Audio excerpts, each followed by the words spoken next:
ಚನ್ನಪಟ್ಟಣ ಚುನಾವಣೆ ಇಡೀ ರಾಜ್ಯವನ್ನೇ ತಿರುಗಿ ನೋಡುವಂತೆ ಮಾಡಿದೆ. ಅಲ್ಲಿ ಇಲ್ಲಿ ಒಂದಷ್ಟು ಸಣ್ಣ ಅಹಿತಕರ ಘಟನೆಗಳೊಂದಿಗೆ ಚುನಾವಣೆ ಮುಗಿದಿದೆ. ಆದರೆ ಇದೀಗ ಅಭ್ಯರ್ಥಿಗಳ ವಿಚಾರಕ್ಕೆ ಬಂದ್ರೆ ಸಿಪಿ ಯೋಗೇಶ್ವರ್ ಯಾಕೋ ಬೇಸರ ಹೊರಹಾಕುತ್ತಾ ಇದ್ದಾರೆ.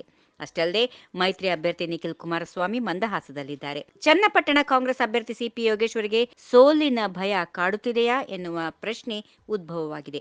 ಚನ್ನಪಟ್ಟಣದಲ್ಲಿ ಮಾತನಾಡಿದ ಕಾಂಗ್ರೆಸ್ ಅಭ್ಯರ್ಥಿ ಯೋಗೇಶ್ವರ್, ಚುನಾವಣೆಯನ್ನ ಸಮರ್ಥವಾಗಿ ಎದುರಿಸಿದ್ದೇನೆ.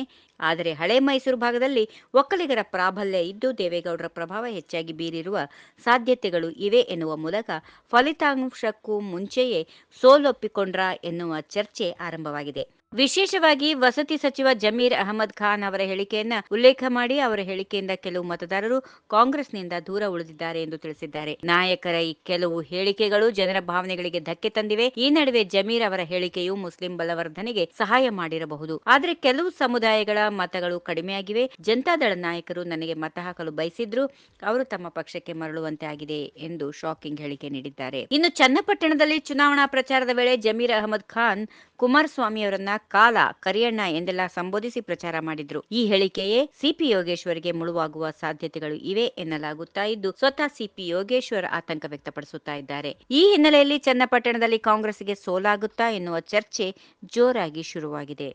ಈ ವಿಡಿಯೋ ನಿಮಗೆ ಇಷ್ಟವಾದಲ್ಲಿ ಲೈಕ್ ಮಾಡಿ, ಶೇರ್ ಮಾಡಿ, ಸಬ್ಸ್ಕ್ರೈಬ್ ಮಾಡಿ.